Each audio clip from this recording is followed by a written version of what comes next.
The text can wait. The text can wait. The text can wait.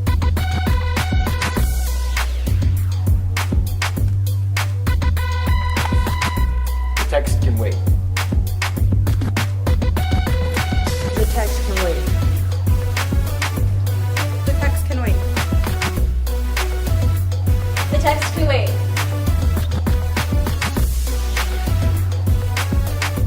The text can wait.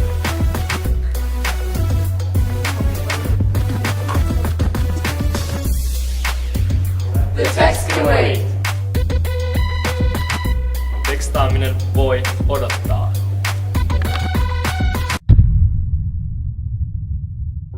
At any given daylight moment, over 500,000 people are using an electronic device while driving. 46% of drivers under 18 admit to texting while driving, and 75% say it's common among their friends.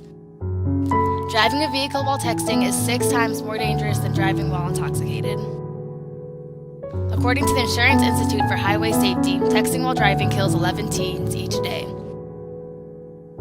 Even if you aren't actually texting, reaching for your phone alone makes you 3 times more likely to crash. Add actually texting to that, and you become 23 times more likely. Over 100,000 crashes a year were caused by texting and driving alone.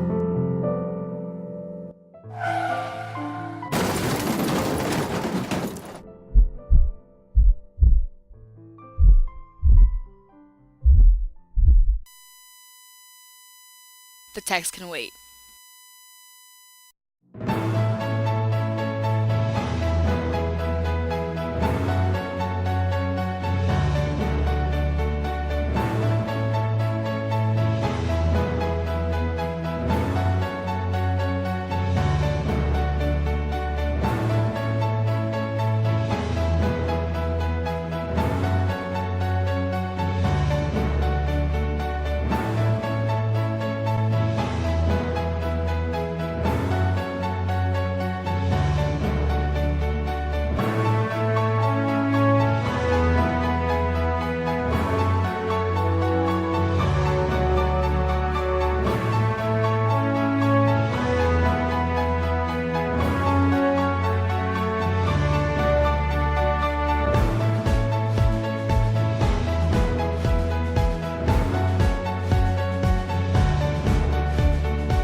Crash rates are highest during teens' first few months behind the wheel. A 16-year-old is 10 times more likely to be in a car crash than an adult. Texting and driving claims nearly 5,000 lives each year. Drivers were 60% less likely to use an electronic device when carrying one teenage peer than when driving alone.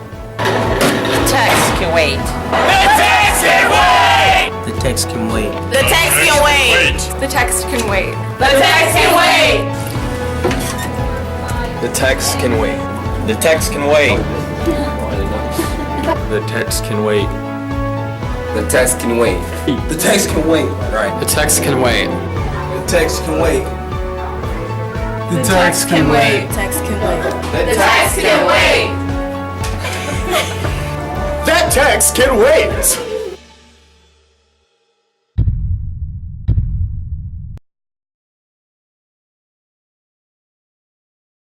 There are so many reasons for us to be proud for our affiliation with Jackson High. Much of that reason is sitting in front of us right now. Compounding that reason is what we saw today. What a great effort, and I'm not sure how many schools possess the talent and the gifts to create such a great piece with such a great message, with such a great support surrounding it. So to your credit.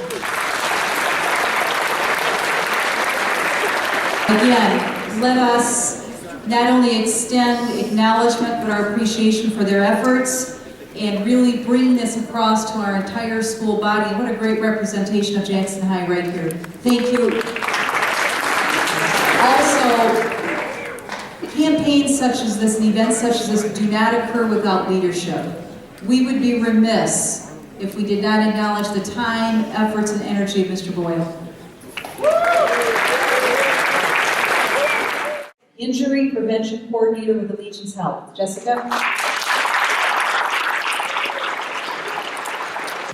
So my name is Jessica Douglas, and I'm the Injury Prevention Coordinator for the Allegiance Health Trauma Program.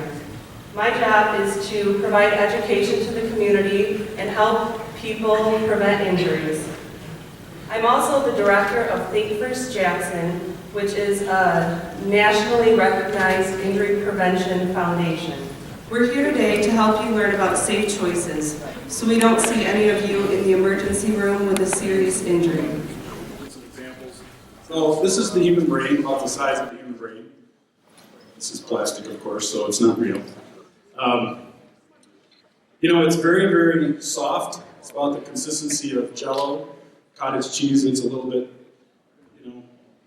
mushy in aspect, but it's inside of a layer of fluid, kind of like a yolk inside the egg, and then the skull fits around it.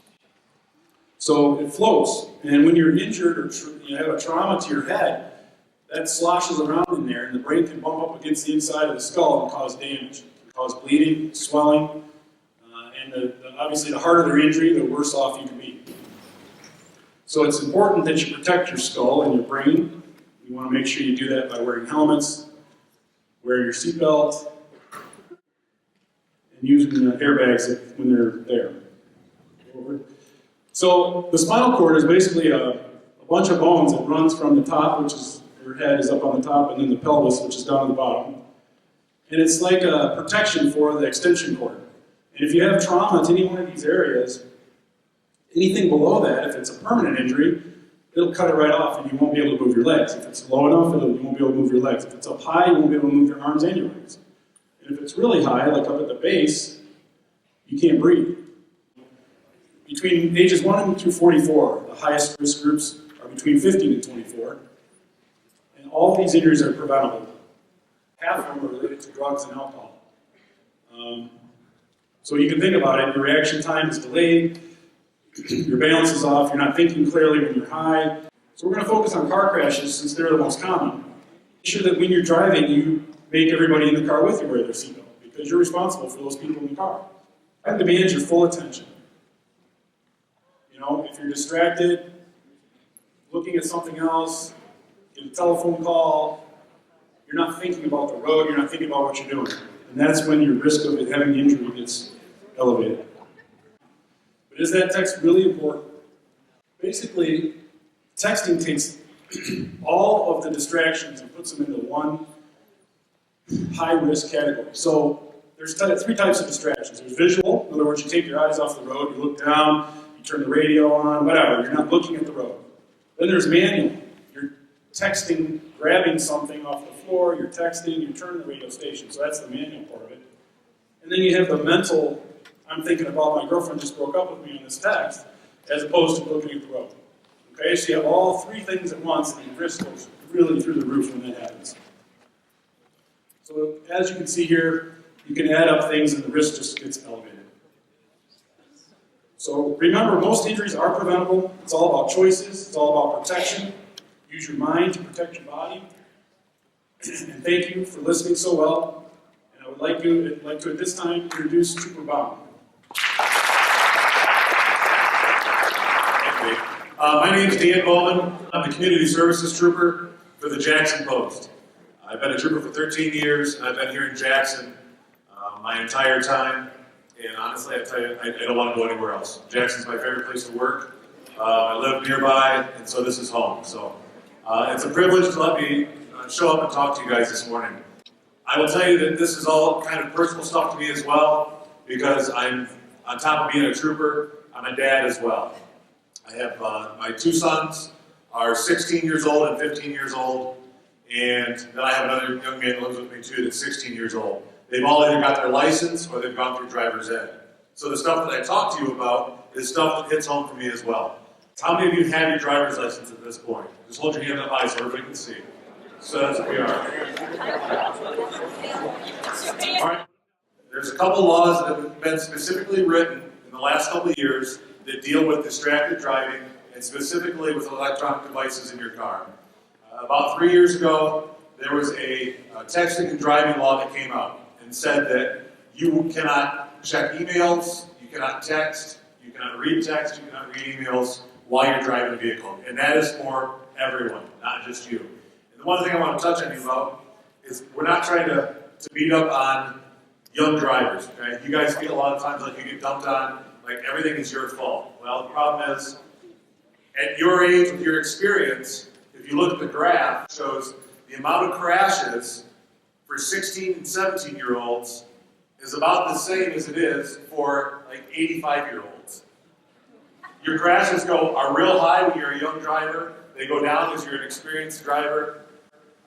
I'm 40 years old. I'm right about the peak of my driving skill. You can't text and drive, and that's everybody. Last year, I may have been in 2012 now, there was a new law that came out called Kelsey's Law. And what that law says is that if you are under 18 years of age, you cannot use a phone while you're driving a car. Thank you for your time, and we'll see you some later. There are individuals here recognizing that a trauma unit and the medical care options that we have here in Jackson are not a matter of one or two people. And I see some other individuals here who look like they're dressed in what I would consider hospital-appropriate attire. So if we could have you stand for a minute to put some faces to, and I'm presuming you are all part of the trauma unit.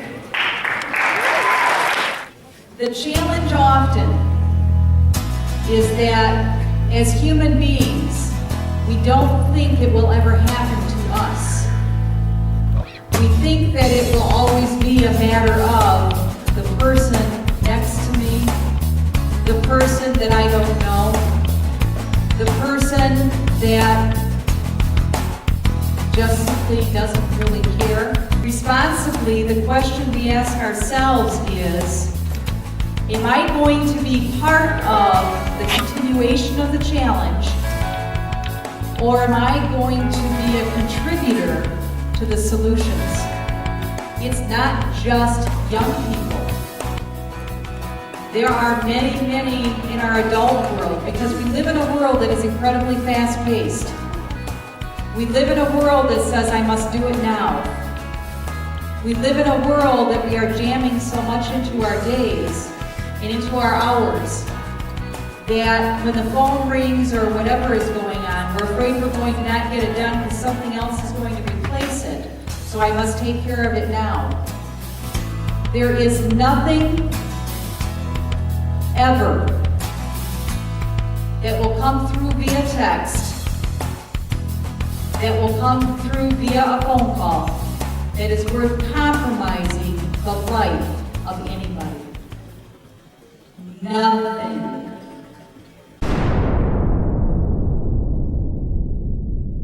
The text can wait. Will I?